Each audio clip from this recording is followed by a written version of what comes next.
Awesome. So how's it going this morning? You know, early morning things, early morning things. Yeah, this is the first Ugh. time. This is the first time that I've done an interview before putting socks on. I'm a early riser, so I was already Yeah. up. Yeah. This is my first Usually this time. morning.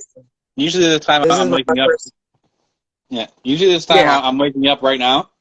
But I got up, had a shower, cleaned off my neck, had some dirt on there. Yeah. You know. I had to get it. Same for me. I just woke up, had to shower, my alarm went off. Yeah. Actually slept with my alarm today, so I must be pretty tired. Yeah. Are you a morning person? Like you wake up and you're ready to go, or are you kind of Oh, like a I'm an obnoxious morning person. okay? Like everyone in my family, I'm like, hey, good morning. They're like, I haven't stopped. I haven't even had coffee yet. You're at a 10? I need you to take that shit to a 2. I was always the one that was up first. Okay. Like I think my brain was like, I need to see everything. So like one of my favorite times is like around like, especially in the wintertime, around like 3:30 and 5 a.m., like right before everybody starts waking up to get ready for work and stuff, like just like the calmness that Oh, there yeah. is. Like Oh, for it's sure. just silence, because you go through the whole city and you see how busy it is all day, but then at nighttime when everybody's asleep, Yeah. you're just like there's like calmness that just kind of comes over. And it's always been in any city or place that I've lived in. There's always like a calmness right before the world's about to get crazy and nuts. It's crazy. There's like a stillness kind of thing. I'm like a weird breed. I'm like a morning person and a night hawk, and then I just like it catches up to me like once a week where it's like, oh shit, I need to sleep. Yeah, trying to figure it out. Yeah, no, I'm like a super late night person or like super early in the morning. For sure. For Like sure. midday, I'm like, you get what you get. Don't get upset. Okay, so Type shit. for when you were younger, day one of school, were you the flyest, or are you like middle of the pack, or are you like shit, like everybody's flyer than me? I think, to be perfectly honest, I think we were just a little bit past middle of the pack. Like my parents worked really, really hard because like growing up where we grew up, like there are just certain things like you have to step out for, you have to dress up for, especially being a person of color and being from the South. Like going and doing something was a whole like event. So like going to get ready for school, if you had the money and everything like that, it's like a whole day's event. Like we wake up early, have our breakfast, and then we're in the store shopping for like my mom was like the best at finding the bargains everywhere she it was like her eye was like keen to the bargains. Yeah. Like she's like, ooh, get 5 outfits and all she paid was $30 type shit. And I'm like, oh shit. Yeah. But I guess it worked out for my mom because I was a big Yeah. tomboy as a kid. So I guess it worked out for my mom. I got 2 younger brothers, so she just buy us all three all three the same shit. So Yeah. there's like a bunch of pictures where we're all matching. My mom was like real big on matching. I'm like, Okay. oh God. Even sometimes to her, I'm like I got one of those like real true 90s moms. Like we wore matching outfits. My brothers had matching haircuts. It Yeah. was a thing. It was. Like for me, I actually look back at some of my old photos from when I was super young, and I was like, "Yo, that shirt's kind of fly." Like I got Like, do you cringe? Like when you look back at some of your photos, you're like, ugh, what the fuck was I no. thinking? Like I think my mom had a good like fashion sense. Like I look at some of them, I was like, I'd wear that shirt today. Yeah. Like Some of us stuff. Yeah. My mom had. My sister didn't live with us for very long, so like my mom just had me, and I was a tomboy, and then she had my 2 brothers. So like any chance she could, she'd take to dress me up in some girly clothes, and I fought her the whole way. The whole way. The styling was good. The styling was good. It was just in a lot of our pictures, we all just you can definitely tell she bought 3 of the same fucking things. Yeah. Like it was some of them we matched her, some of them we matched our dad. I'm like, this isn't. I don't want this. I don't want this. And my my thing for me was my mom was also a hairdresser. Okay. And while she was going through school, she was like, fuck having a mannequin. I got kids. So it was just it was just like, oh, okay, so I need to do this, so we're gonna practice on Gemma's head. And I'm just like, okay, okay, all right. So like I had every hairstyle you could possibly fucking imagine. I had the carrot top bob, I had the short hair, I had the long hair, you name it. I've had hair that's down to the floor that my mom's got to outstretch to brush. It was, and my sister was gone, so like I was like a baby living mannequin. Okay. Let's take it back to day one. You started rapping. Now, was it like over like some industry beats, or was it like your friends were freestyling, or like how was that day one of like you first started rapping?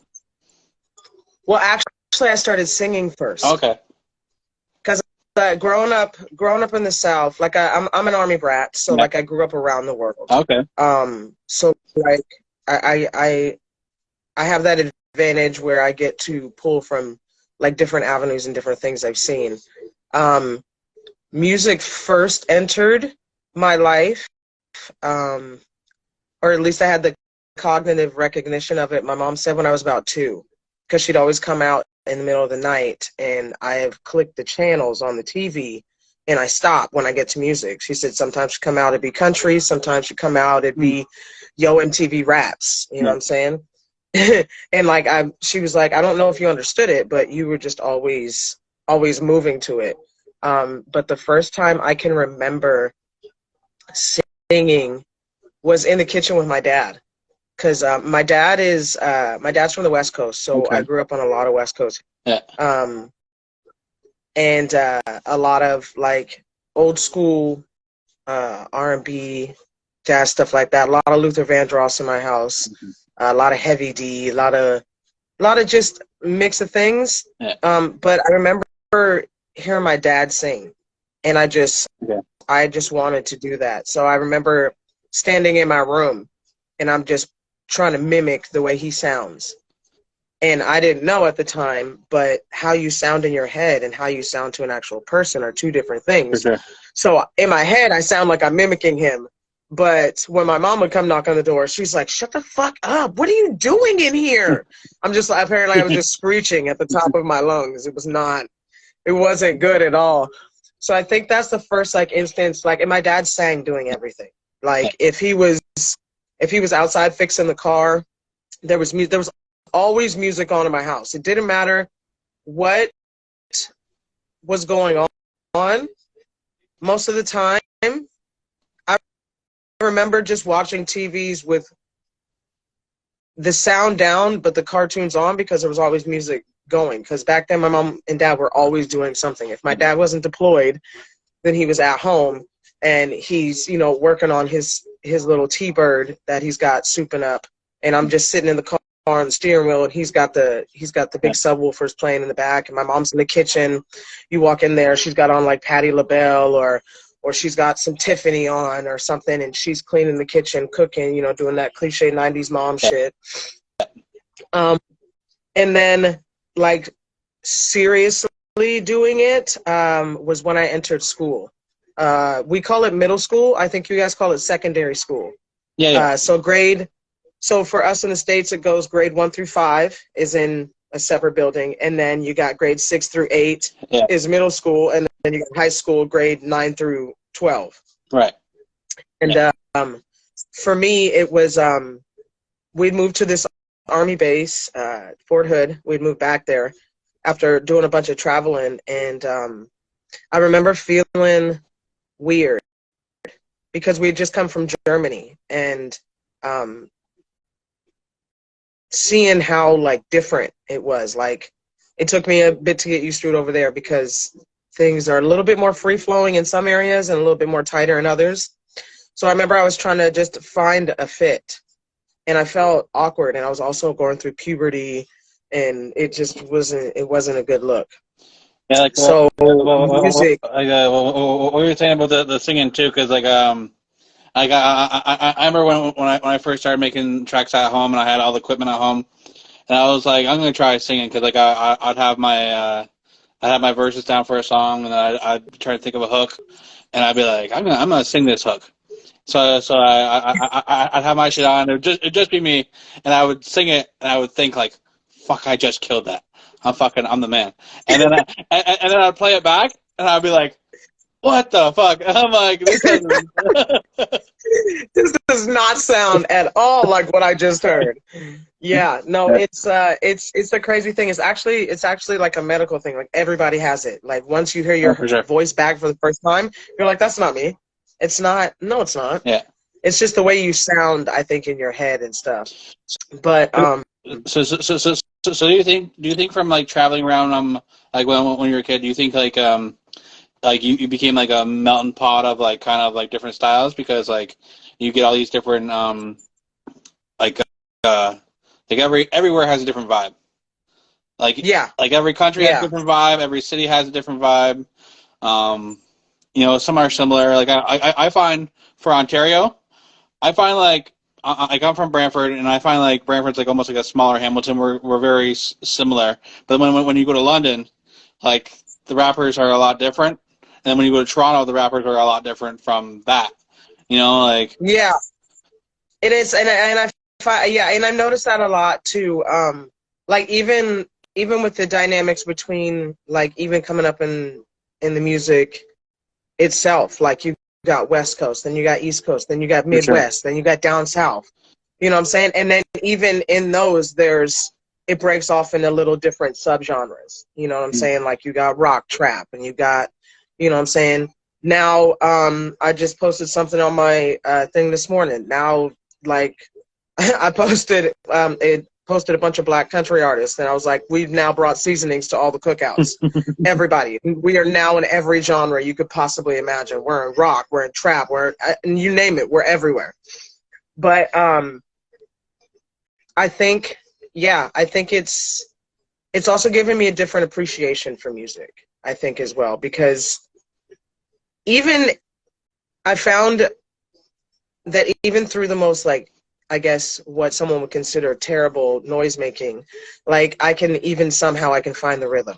Like I can find the good sound in it, and I can, if I really listen to it, I can for a minute sometimes, and then like there was the kid, I can't remember his name, but he used to sing, and his voice used to do. He blew up on YouTube back in the day, but he used to make these like terrible sounds, and I think I think it was like Fishbowl something. He was like this light skinned kid. He had really big teeth, I think and I he know would who you're like talking about. Yeah, yeah, but like it was really big. And I, like I, even in that, it was like you could hear there was something in there. I mean, you had to get past the sound he I was think making, I think I know but who you you're could talking hear. about because it's in my memories on Facebook, and every time it comes Yeah, up, there's a guy that's like, and like I'll share it and I'll listen to it, and like for the next couple of days, it sounds so bad, but I'll have it stuck in my head.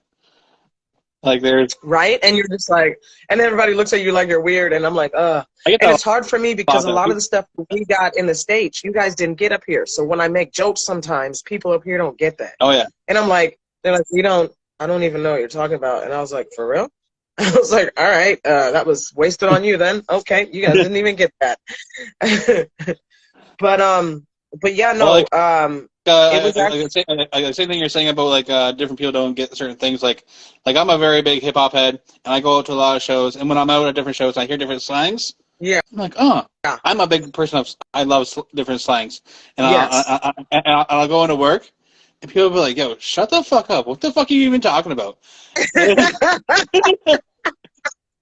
I have a bad habit of that too, because like I had to learn how to adapt, Yeah, because being an army brat, for that bit of my life, we moved every 2 to 3 right, years. right. So I was always in a different location. Yeah. Um, and then once we got back to Texas, it was like the dynamic of both worlds. We moved back to Texas when I was a little bit younger. So it was a dynamic of both worlds. Like we lived in military bases when we were overseas and stuff, but then we come back here. We live on military bases, and then my parents retired, and it was a little bit different. Right. But it's it definitely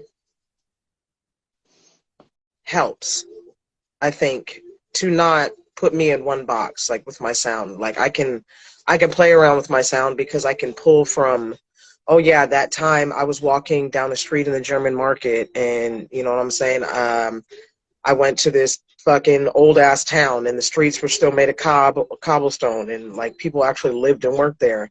Like, what does that smell like? What does that make me feel like? Like I can pull from that, you know what I'm saying? Or like even traveling back to Canada when I was a kid to come and visit. Yeah. You know, one of the things that sits in my brain is we were in Ottawa, and it was at the time Alanis Morissette was doing this huge concert, I believe. And they were like, she's in Ottawa. And apparently we walked right past her, and I was just enjoying a cup of hot apple cider because it was the first one I'd ever had in my life. I was so dumbfounded with the hot apple cider. I was like, oh my God, what is this? Yeah. I think it was like maybe like 8 or 9, and I was just like, oh my God, what is this? And there was like something was going on. We were in a hurry to get somewhere, so like there was all this commotion going on, and apparently she was in the same vicinity. I didn't even know, but it's little things like that. Like I could pull from that and write a song about how I feel about missing fucking Alanis Morissette, because I fucking with Alanis Morissette heavy. Oh, for Like I sure. love her fucking sound and shit. She's But a Canadian legend, you know. you know She what is I'm saying? definitely. And I remember even being a kid growing up in the South, like I always had like this like weird pride that like I wasn't completely American. So like anything Canadian, anything, I was on it. Yeah. If it was Canadian, it came across the TV, if it flashed, I was on it like white on Oh yeah. rice. I was on it like white on Nice. rice. Nice. Um, So when was like the first moment you were like, oh shit, I might have something with this music. Like I'm starting, like I'm messing around with it a little bit, and I feel I'm starting to get nice. um, the very first instance, surprisingly enough, I was in Afghanistan. Okay. So I was a general contractor for 2.5 years. And I spent 2.5 years in Afghanistan. And being there the money's amazing, but that's when I really learned, like, that's when my relationship with money kind of changed, because I'm like, okay, now I have it. Oh, now I have all these friends too. And now I have all these problems too. Right. And I'm like, More oh, money, more problems. okay. You know, it was like I was coming home and everyone's like, we're going out to lunch, your treat? Wait a minute, who said that? I didn't. I came here to see my mom. Yeah. Yeah. But I was just getting back in to going to the gym because I had hit a point where even just being in this like war-torn country, I was under so much stress. I was overeating. Like there was like almost 6 months straight there I survived on nothing but grilled cheese and fucking chips. I have no idea. The human body is amazing. Literally nothing but grilled cheese, salt and vinegar chips, and water. That's it. I didn't want to eat anything else. I have these The water's phases with good. food where I'll just go. You know, I'll just go on a tangent and I'll just eat it until I'm tired of it. But I was so stressed out when I first got there because it's not what the TV tells you. Right. It's some places are a lot worse. Some places aren't half as bad. Right. So shit's all mixed up. Yeah. And so I get over there and I'm stressed. I'm hot. I'm losing weight because it's so hot, but I'm also like plateauing because I'm still just eating my feelings and I'm eating my stress. Right. So I started working out 6 days a week. They had a little gym thing there, so I'd wake up before my shift and I'd just walk over, I'd go to the gym, and that was a way I help with my stress. And I'd be in there by myself. So one day I was listening to something. It was it was Jay Holiday's "Put You to Bed." Okay. Yeah. And I was running on the treadmill, and I was like, and I started singing. Like, it was a little rough at first because like I hadn't really sang. I kind of lost my notion for it. I got into drugs heavy, and there was just nothing. Like, I didn't do it. Like, everyone said, like, when I'd be high, I'd sing a little bit, but nothing would make sense. So I think like that was my brain trying to just work things out. But I remember we were in the kitchen, and this was a couple weeks later. That was when I started singing that Jay Holiday Yeah. song. And then this was around the time that American Idol was still really big. Okay. And I started singing. I was in the kitchen. I was on the night shift, and everybody was, we were getting ready to change shifts, and I sent all the Afghans to the kitchen. I was doing my last little rundown, and I just started singing the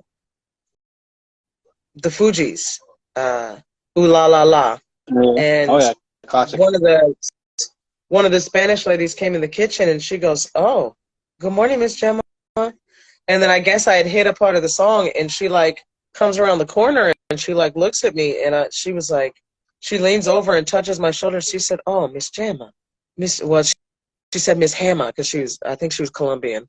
You know, they don't have Yeah. J's. I think they have H's. She was like, Miss Hammer. I was like, yes, Margarita. And she was like, oh, you should be on American Idol. And I made a joke, and I didn't even think anything of it at the time, but I made a joke. I was like, oh, no, I'm good. I'm afraid of Simon Cowell. And at that time, I didn't realize it, but, like, when I think about it, it was one of those points when, like, I had no confidence at all. Like, I was just like, she just heard me hit one good note, and she just liked it. That was it. But then I just kept doing it as a coping mechanism for all the stress. And then I just became known as like the cook who sang, because then it came from out in the kitchen to then because I was also serving the food on the line, I'd do that, and I'd notice it just made people happier. So I just did it. It came to a point where I just didn't even realize I was doing it anymore. Right. And Right. I guess I got good enough with the vocal practice. I wasn't even paying attention, that a couple of the guys that ran the church had actually approached me and was like, yo, so we're doing a choir and we'd like you to be in it. And I was like, there's church in Afghanistan? That was the first thing I said. I was like, there's Yeah. church here? They were like, yeah, we have church. And I was like, oh, and they had built like a little, just out of plywood and stuff, they had built like a little church. And I was like, I mean, I ain't got shit else to do, so I mean, I would work 12 hours and go back to my little hut space. I was like, I mean, it'd be nice 2-3 days out of the week to have something else to do. So it kind of felt like I guess you could call those my first studio sessions.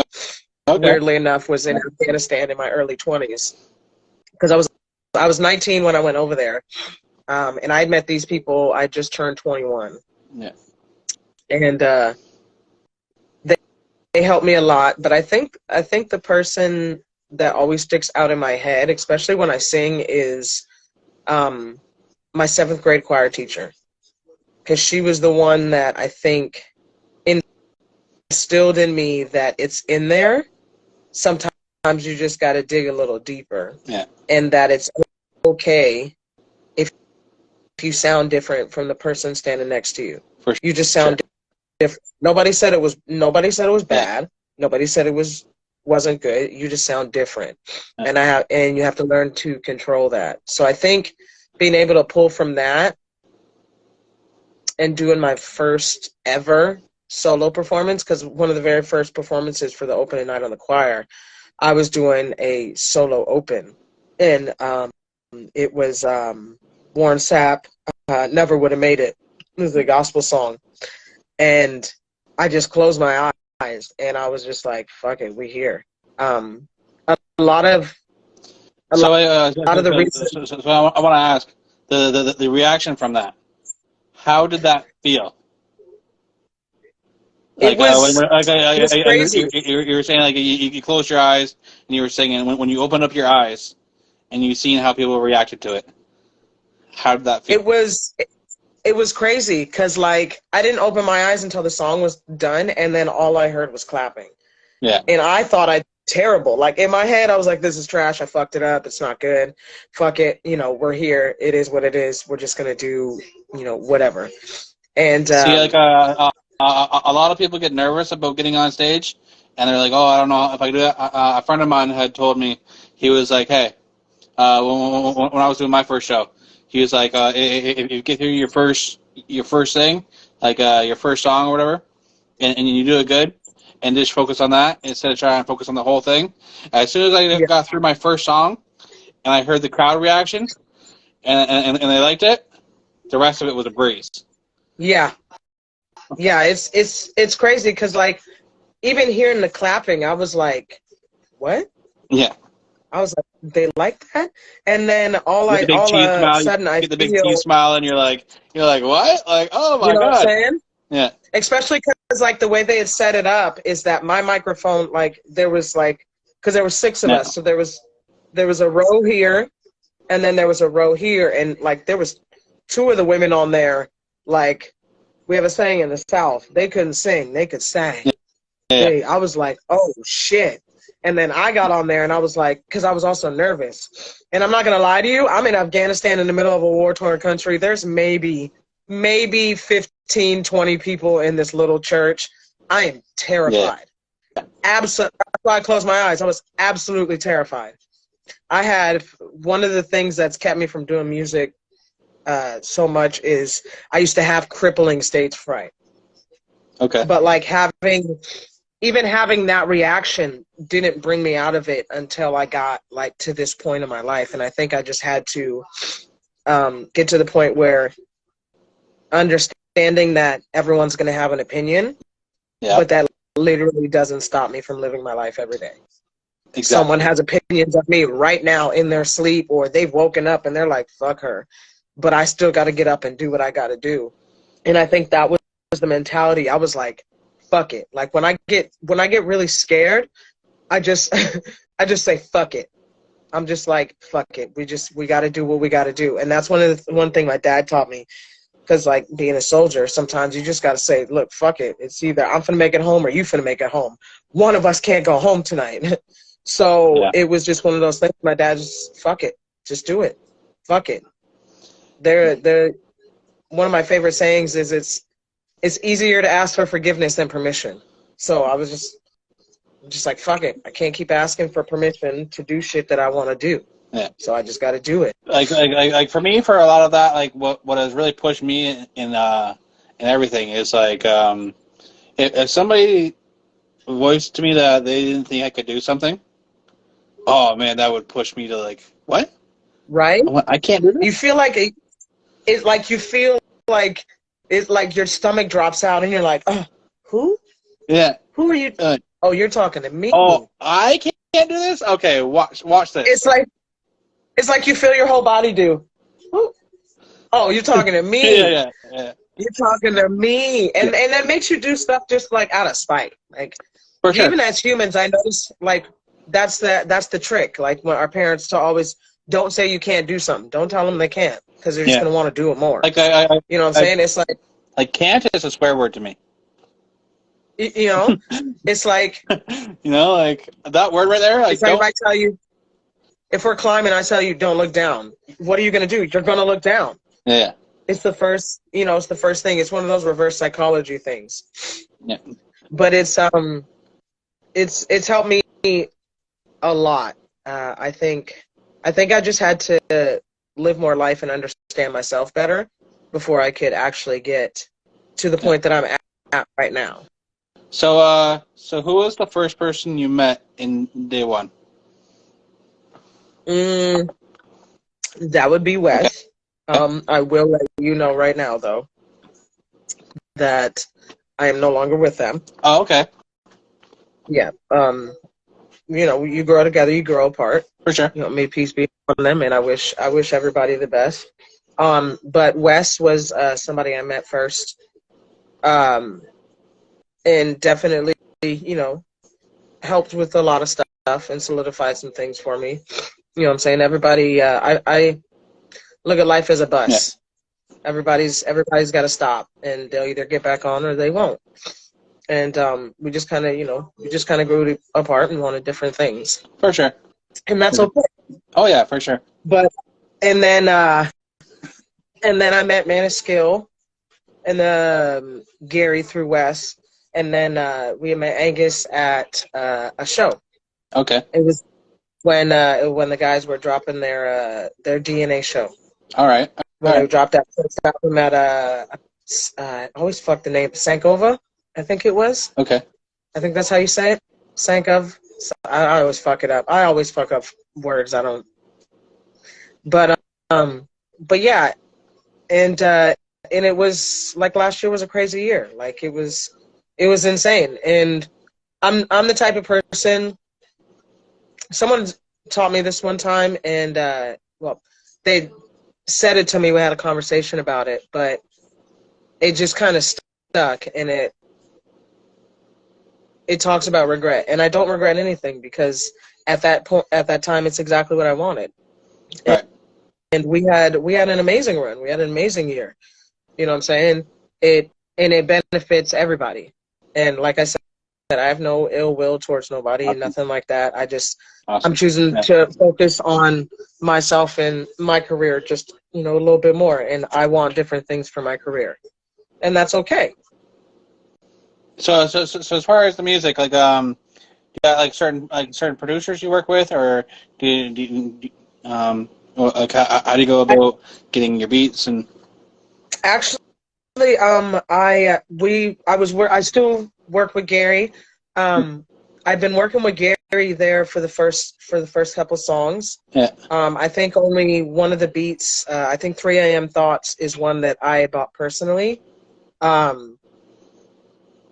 It started off with just kind of just listening to beats every day. Yeah. And I'm like, if I like it, I like it. If I don't, I don't. Yeah. And then I guess now I started working with a couple, and I'm open to working with anybody. Like, I'm very excited. Yeah. For sure. But I'm also very blunt. Like, if I don't like it, I don't like it. Like, I'm not gonna sugarcoat it and tell you that I like it if I don't like it. If it's not for me, it's not for me. And unfortunately, sometimes people get butt hurt because they take it personally. Be like, bro, it's not for me. Just send me something else. Like, I didn't say you're trash. I just said it wasn't for me. Send me something else. But lately, it's been producers just reaching out and like sending me like just beat packs and stuff. And I also have a manager now, so he's got these people that have been sending him beat packs, and we just sit through and we go through them. If we like it, we like it. I'm working right now. I got a couple beats from Ethan Starr. Working a lot with Buddha. He's another heavy hitter. He teaches me a lot as well. Nice. I got a person I'm gonna have on later on. Mills Grills, Hamilton guy. Yeah, eh? Yeah, you should look up with him. I'm still learning all the Canadian hip hop stuff, because like I grew up on like American hip hop, right. So like I'm getting up here and I'm still learning. That's also why I'm like I'm real quiet in the background, because I'm also learning who's who, who's been where, who's done what. Yeah. Because like when I go home, like I know who's who, who's done what, who's where, what's going on. But right. Coming to a different place, like that's what I always tell people. The first 2 years you're there, just learn the layout of the land, learn what's going on. That's key. And and now I have being with them in the beginning, and then now having this like when on my own. Like the same thing you're saying. Like when I did the rapping first, and I got into interviews, and I started going in different cities, and I get interviews with certain rappers, and like off camera, I'd ask them. I was like, who's the guys in this city? Who do I need to get? Mm-hmm. And I also, I also come from, not always perfect background. I mean, when you're living in it, you think it's, the only way of life. Living in the hood, you think everybody lives this way. Oh, for sure. But it also teaches you certain things. Like, that's why I tell, like, a lot of younger cats, like, if they do ask me questions, one thing I always say is that if you're going to get in this, know what you're doing. Like, because, Yeah. okay, say, boom, boom, pop, you're good. You blow up. You're ready to go on tour. You start going in places and you don't check in with the right people. Like, this is hip hop. Yeah, yeah. Yes, all of this shit is beautiful and love and And there's lavish. a lot of politics, though. But we already know, you know what I'm saying? There's a lot of the behind the scenes stuff that if you don't grow up in the hood or if you're not a part of the whole culture, because that's what a lot of people don't understand. Hip hop's not just music. It's a huge culture. Like there's shit that comes with it. Like there are rules that Yeah. come with it, and you can't just change the rules just because you don't want to. You know what I'm saying?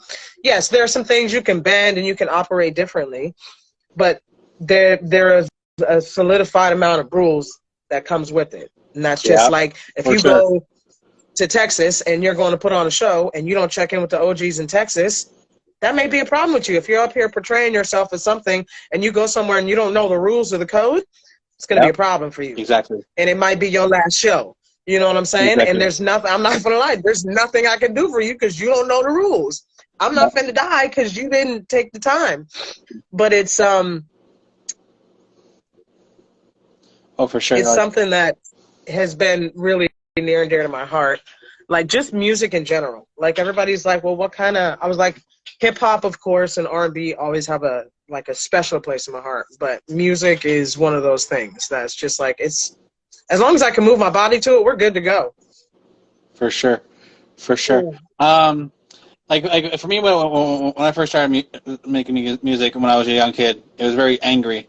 And then when I found when I moved out from my parents' house and I got on my own, the music started becoming more fun and more and like how has your music changed over the years, and how, like, obviously it changes as you as a person, but when you reflect on like old stuff to now, like what is the main difference? For me, it was very I wasn't as angry.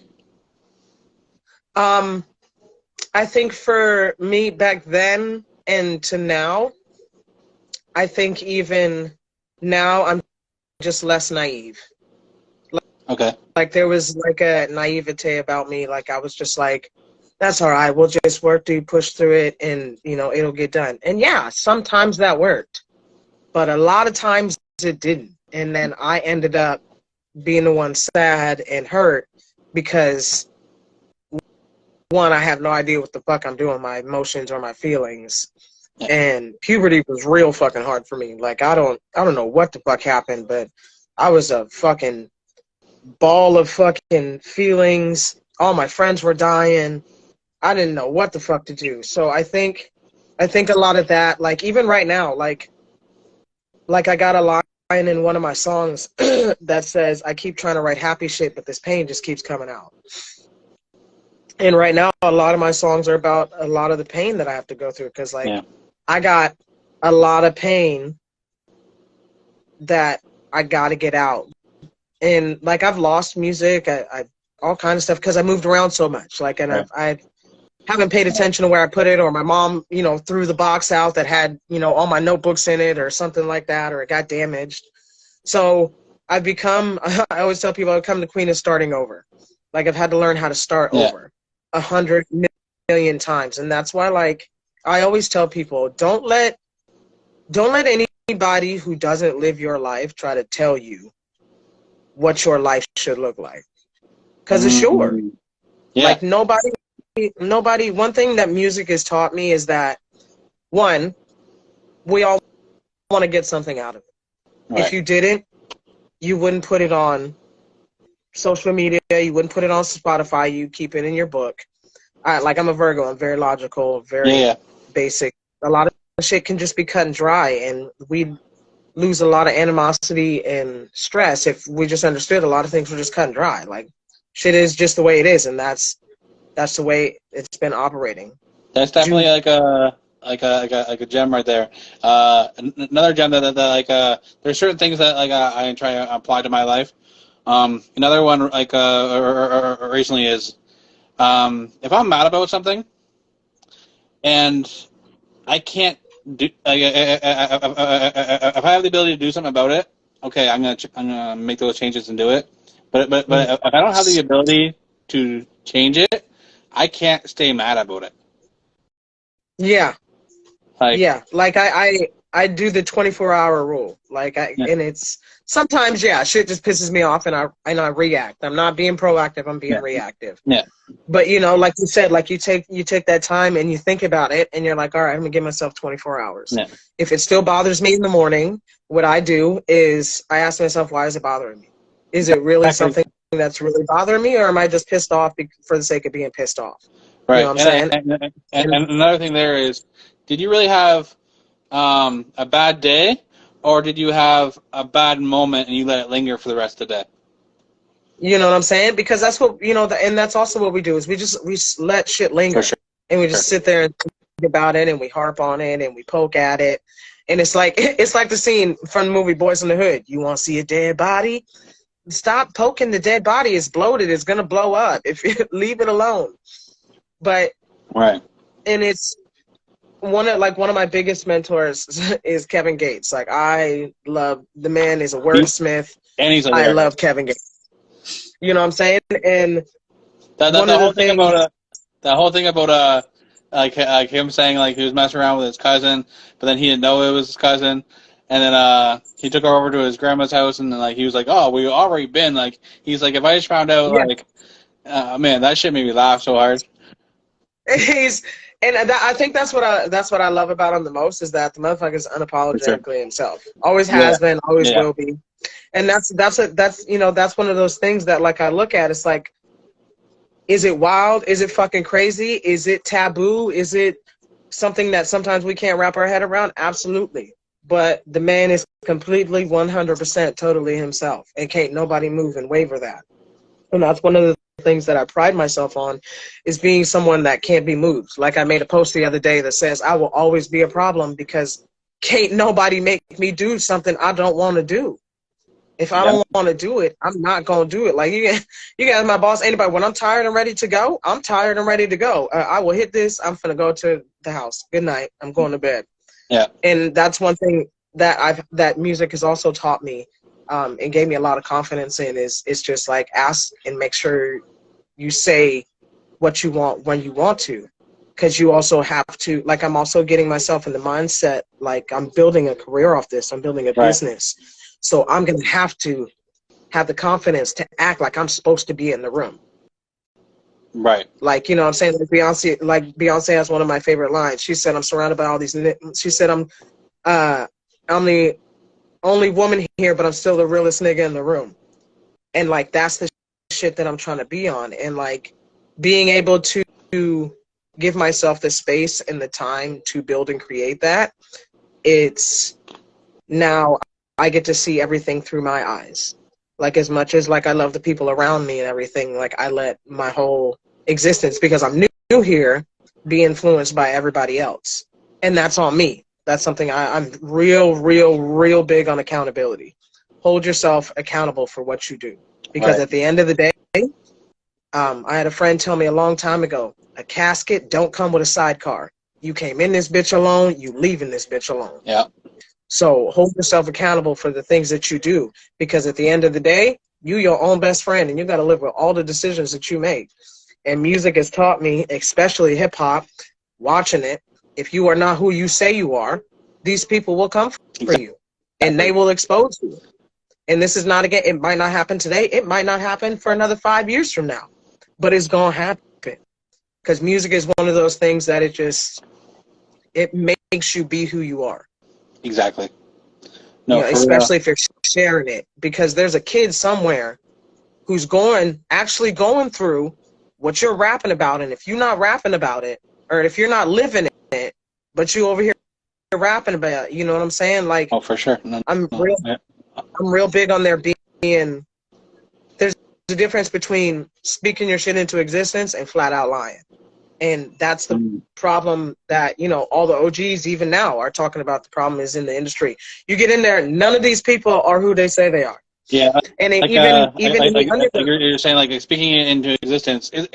Speaking things into existence is actually like something I'll actually do quite often. But I Hmm. truly believe, like when I say it, I You truly know? believe. I'm like, it might not be happening now, and it might not be who I am right now, but I truly believe that's where it's going. I do live I am who I am. I say that, but I do at points say, this is going to happen, and I don't just say it and then forget about it. Some of the things might not happen, but I put the effort into it, try and make it happen. You know, and it's all about just finding yourself and being who you are unapologetically. For Like, sure. because at the end of the day, like the saying always goes, people gonna talk anyway. Yeah. Be who you are anyway. Who gives a fuck what anybody think? As long as you're not harming nobody or yourself, you're good to go. That, Now you start harming other people and being a hindrance and stuff like that. I think a lot of this music journey has also taught me to be very honest with myself. yeah. And I think a lot of people, like, again, I always go back to Kevin Gates because he always has these massive gems, and he's like, a lot of people can't be alone with themselves, and like Right. you fronting in your music, and then you come shake my hand, and I can see you stressing in your eyes. Like, I'm not gonna do it. I'm not gonna work with you. Like, come to me. That's why, like, I'm very big. Like I'm very big on being in the studio with the artist Yeah. for recording. Like, I'm very big on being. this reminds me of this is a great story. So a guy I went to school with, I seen him years later, like after school, right? And we were in a bar, and he came up to me and he said, "I never really liked you in high school." He's like, "I always thought you were a fraud. I thought you were extra. Just how you act. I thought like it was you were put on a front." And he's like, "Now that I see you years later down the road, being the same person, he's like, I respect it so much more." He's like, I'm sorry for hating on you when we were in school. I thought you were something else, but now I realize years later, this is who you are. And You know, and that right there made me feel like I'm like, oh man, like top of the world. Like I'm like, yes, I have been this person, and people have criticized me, and I have got that from people that have just met me and thought I was extra and thought I was all this, and then came around years later and was like, oh shit. yeah, and also it's also how we're taught. Like me with like, and even in hip hop culture and everything, like the whole like doing the most, or even the black and white thing. It's just being like, oh, he's trying way too hard. This isn't what it is. But then you see, like, down the road, like, I grew up with white people in my hood, and there are white people in the hood, and then there are white people in the hood. White people that apply by the rules, and the ones that don't. Right. And but I always find that Oscar Wilde had, I think, one of the best quotes that I live by every day, and he just said, "Be yourself. Everybody else is taken. Mm. You over here trying to be yourself." And that's one of the things I think in music the most is that we have to pay attention to, because we get so lost in trying to be all these celebrities and trying to be like this, and then half the genre ends up sounding exactly the same, and it's just like, bruh, you sound like the last thing that just came. What? And I see, like, one of the things I've been paying attention to is watching all the OGs coming back, because they're like, bruh, this shit is, what is this trash you just tried to put out? One, I don't understand what you're saying. Like, yes, it morphs into other things, but there's always going to be the foundation of what it is and what it was meant to be, and that was an outlet, because there wasn't a place where people could be like, you know what, my fucking mom is beating on my fucking dad all night, we gotta fucking open the oven to have heat in the house, I gotta sell drugs, you know what I'm saying? And as much as that's not something we want to personify, it was honest and it was real. And that's what the kids nowadays don't understand, is that, yes, did we sing about that shit because it was something that was actually happening and going on? There was no internet to be like, oh, we're gonna Photoshop. No, you were watching it live, direct, and it's here. But unfortunately, society got a hold of it, and it's blown up into something way, way, way bigger than I think. Like even like yeah, like you're saying like keeping it real in your raps. Like I have a song called I'm Broke, and Yeah. it's like oh, and it's called holes in like and in the hook it's like holes in my pockets. I spend too fast. Literally, when I record that song, the pair of jeans that I was wearing when I was recording that song, I had a hole in my pocket. I would keep my keys and my change in one pocket because it didn't Hmm. have the hole. But I'd keep my phone in that pocket that had the hole because it wasn't big enough for the phone to fall through. So I'm Yeah. like, literally, I wrote that in my rap. I was like, holes in my pockets. I spend too fast. You know, You know what I'm saying? I literally had a hole in the I got a pocket. song. I got a song and it's titled Bodega Jewelry. Yeah. And it's literally just the shit you go to the corner store and you buy, you know, when you're 15, you're like, I got me a chain. This shit was $20 and it's gonna turn my neck green, but fuck it, we out here. You know what I'm saying? Also, you know, shout out my life, my cousin Tyler. He's got a song called Drip by George. And a lot of people don't know that he's talking about the George, like at Walmart, like the George section. Like, you know how you go in there and there's like the Dickies and the Hanes, and then there's George. He's like, and it George just so happens to be $15 cheaper. But you know what I'm saying? And he's and his and it's one of my favorite tracks by him. But the chorus goes, "Life got hard, fucked around, rearranged it." Yeah.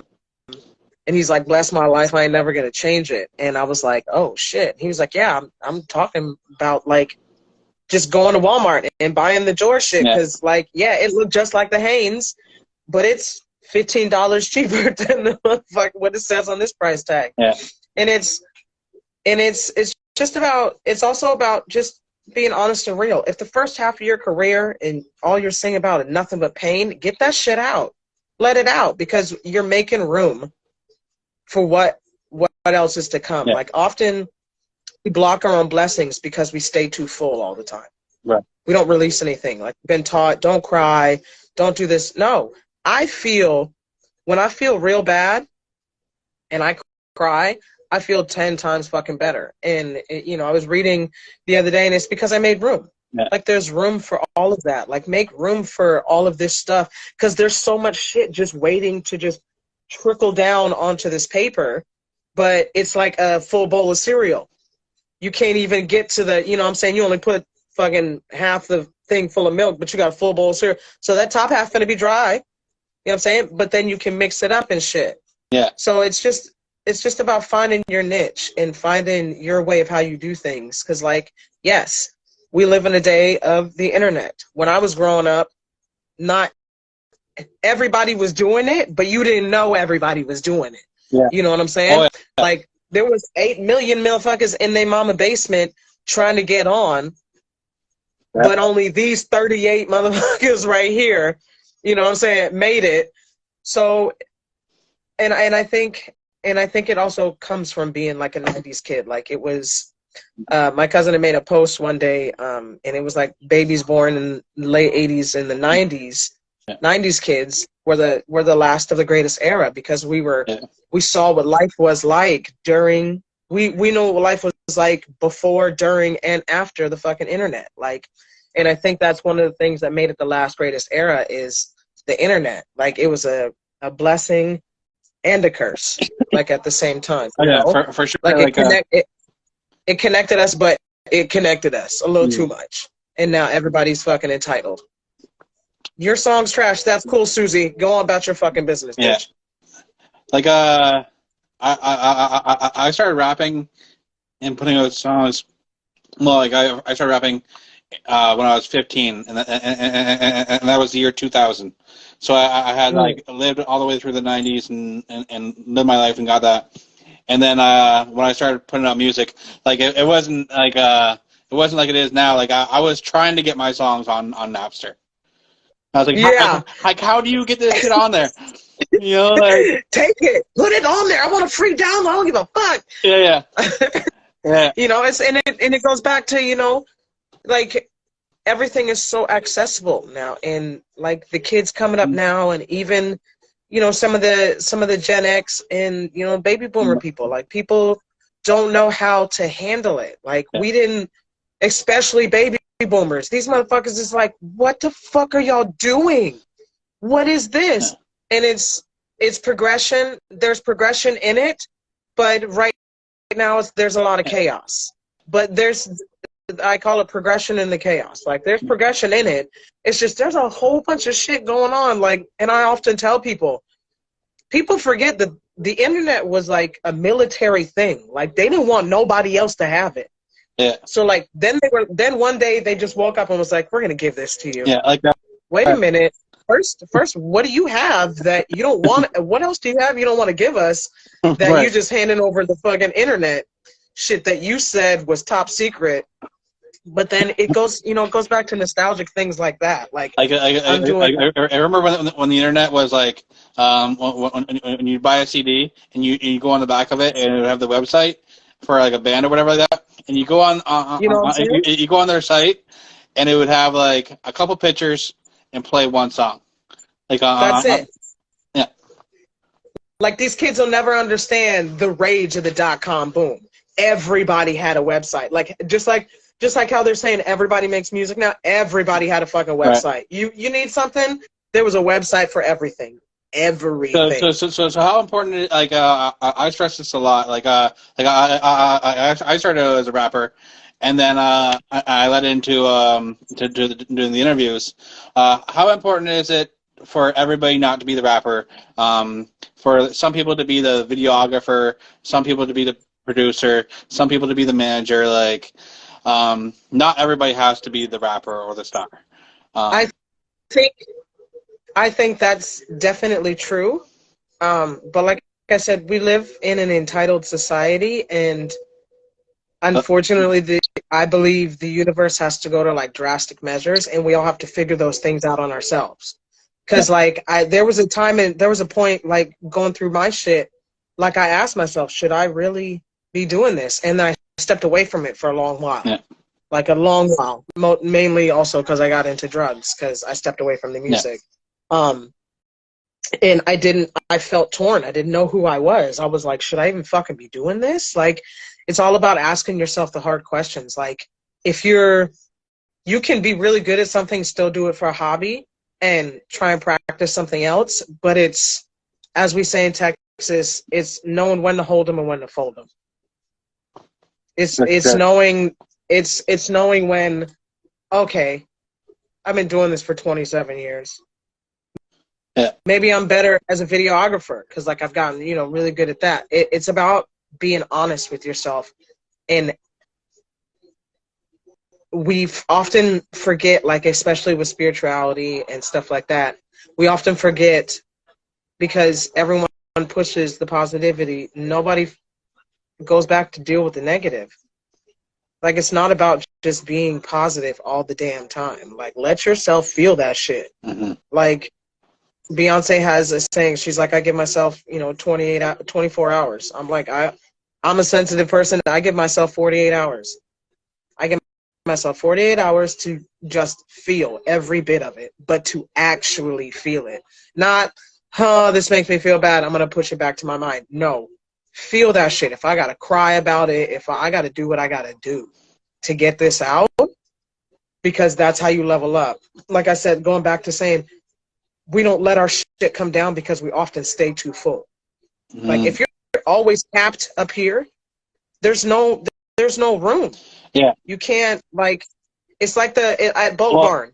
It's like when you pull the lever and all the nuts come out and shit. Like then you make room for more nuts, you know what I'm saying, or more candy or whatever is in the tube. Like, even the same way you're saying is like you gotta appreciate shit. Like kids that are born rich, and then like they have all these things, and then there's the people that become rich off their grind and shit.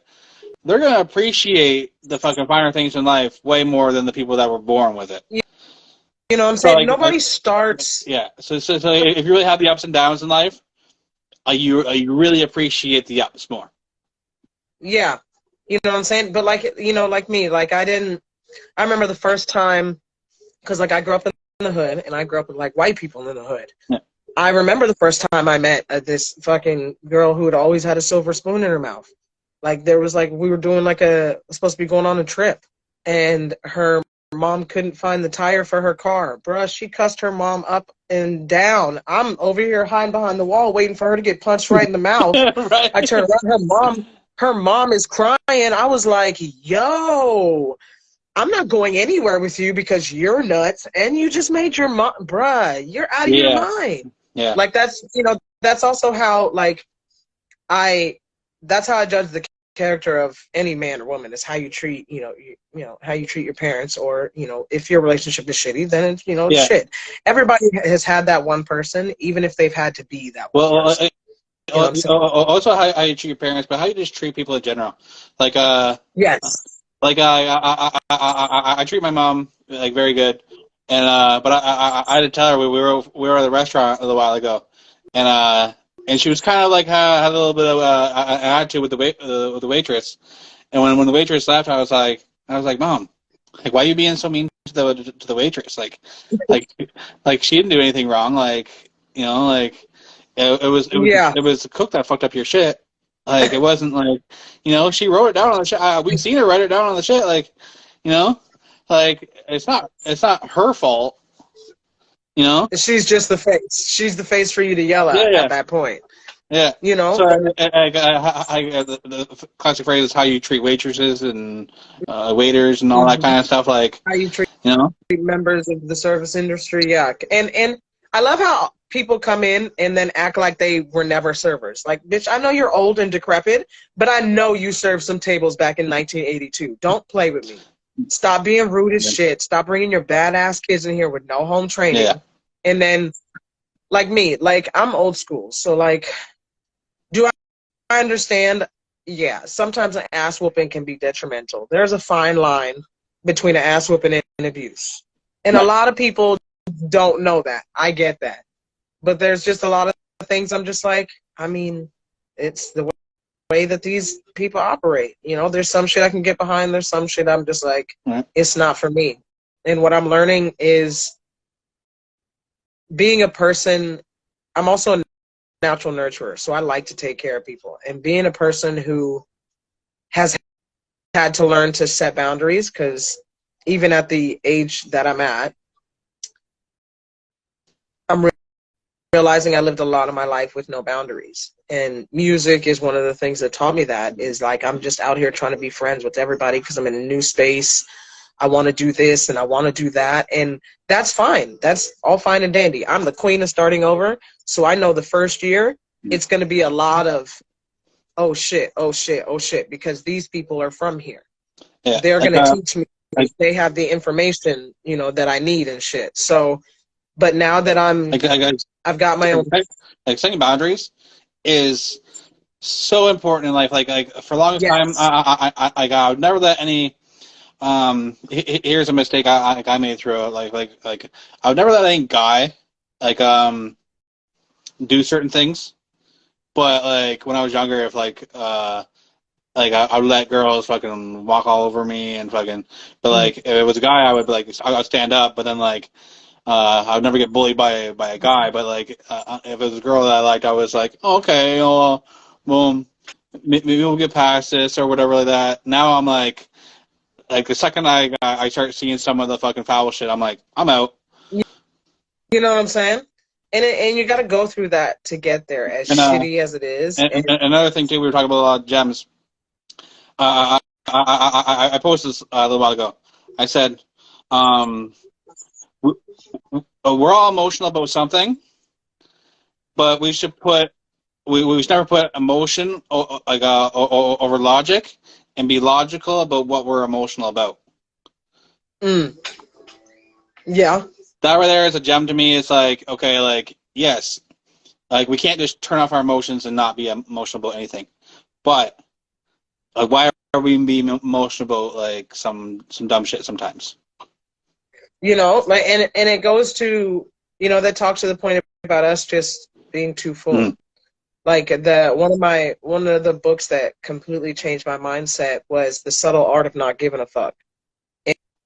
And like, people don't understand, like, people are like, oh, it's so mainstream, but I'm like, there's a reason, bro. Like, read the book. Like, it says something. One of my favorite lines in the book is he talks about, I'll summarize it, but he talks about being born and how when we're born, there's only a certain amount of fucks that we are given. And the problem with today's society is that we have so much access to each other and we're so comfortable with each other that we've just been handing out fucks like they're tickets, and we've run out of fucks to give, and now we've become entitled. And with the internet, it's like I'm going to reach out and I'm going to give you my opinion, whether you ask for my 2 cents or not. Yeah. And it also leaves us in the fucking state of depression that we are. Like, you know, Kevin Gates said, you know, he read a quote, comparison is the killer of all joy. Like, and here I am comparing my life to your 30-second highlight reel or your minute highlight reel now. But behind the scenes, you hurting, broke down, crying all the time, and now I'm thinking this is how I'm supposed to operate because this is the example that I'm given. You know what I'm saying? And we have to find a way to do what works for us. And it's not about being fake, and it's not about being two-faced. You just got to find what works for you. And if you find something that works and then it stops working, that's okay. It just means it don't work for you no more. Yeah. It don't mean that like there's going to be a problem or that you need to go and be all this and all. Just let it go. One thing I'm learning to do, one of the meditations I'll be doing the most and I'm noticing is helping, is letting go meditations. Okay. Like I'm just making room. And since I've been doing that, it's crazy. It's like even the level of how much I care about what other people, I don't care. Because I'm too busy. I'm too busy out here to even pay attention to what you're doing. So the problem is that you're not busy enough, but now you're watching what I'm doing, and that's a problem. You should go get yourself real busy. You should go be busy, and not worry about me. Because now we're sitting here scrolling on fucking Instagram for 17 hours, and I done seen 38 pictures of how happy your life is, but we don't pick up the phone anymore to be like, hey, are you really this happy? Yeah. Or is this just a picture caught in the moment in time that will now be solidified as how you feel? Or we're not allowed to be sad anymore. Yeah. Everyone's like, facts. just be positive all the time. No, motherfucker, feel how you feel. Yeah. Feelings, I'm a firm believer, and I say this to anyone that I can. I'm a firm believer in the universe, God, Krishna, Buddha, Allah, whoever you believe in. Place all of these things inside us for a reason. The problem is we are at the human level, we think we're so superior that we just know no, chill. Get down to even if you got to get down and break it down to the base facts, chill, find yourself. Yeah. Because a lot of the shit, the problems that we have nowadays, people don't know who they are. And they're out here pretending to be the next person that looks the happiest. And no, stop doing that. Like, you be who you are. If you're goofy and you like Zelda and you're fucking nerdy, be that. Because guess what? There's a lane for you. If the internet hasn't taught me one thing, there's a lane for everybody. If you fucking love Stranger Things so much, you dress up in the cosplay, fucking love that shit. Oh, yeah. Love it to the fullest. If you fucking collect Hello Kitty stickers and memorabilia, and you're afraid to have people come to your house because you're afraid of what fuck them. They're either going to like it or they won't. Yeah. Them coming to your house, their reaction shows you whether they're supposed to still be in your life or not. Because a lot of people will come in and fuck your whole shit up because they don't know who they are. And have you ashamed of your shit because you want them to be in your life so bad, but we don't let the universe do what she need to do. And we think we're like, no, we know. So, no, I'm just going to let it slide. Like DMX said, someone shows you who they are, believe them the first time. For sure. For sure. Definitely. We definitely dropped a lot of gems. We're going for a bit. I want to get back to the music. So, so what's going on with music right now for you? Whew, so much. We are full throttle right now. I'm waiting to get a couple beats resent to me, because I just technical malfunctions and shit. But it's a lot. I got a lot coming. It's And a lot of this year will be not just getting the music out, but also get my face out. Yeah. Like I'm trying to be. There won't be a platform you won't see this light skinned face on. Probably with this hat. You know what I'm saying? Like, but it's a lot. I got a lot of pain to get out. I gotta like right now, just in my unfinished folder, I got like 85 songs. In the works, I got 31 going. Then my random bars folder, there's like another 106 pages left. Like we are Yeah. ready to work.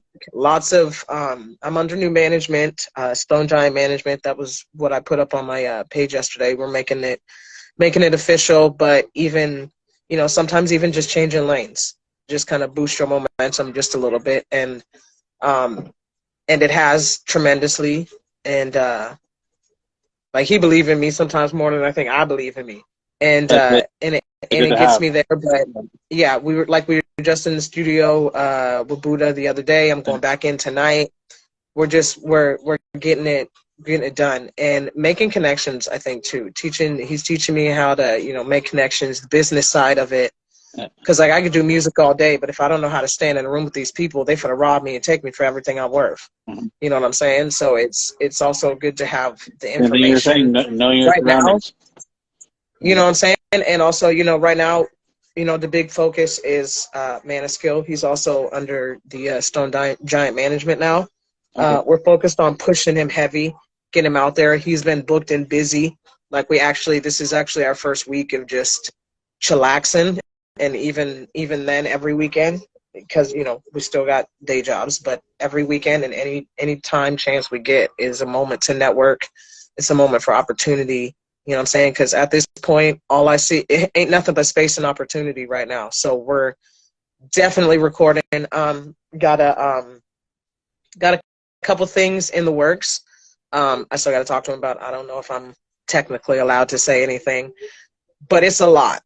There's a lot of music coming. Like this isn't gonna be like last year. Like you get maybe 4 or 5 songs. No, like another thing we're doing is focusing on building my catalog. So Yeah. I got the songs in the phone. Now we just got to get them down, recorded, get this shit out. And I'm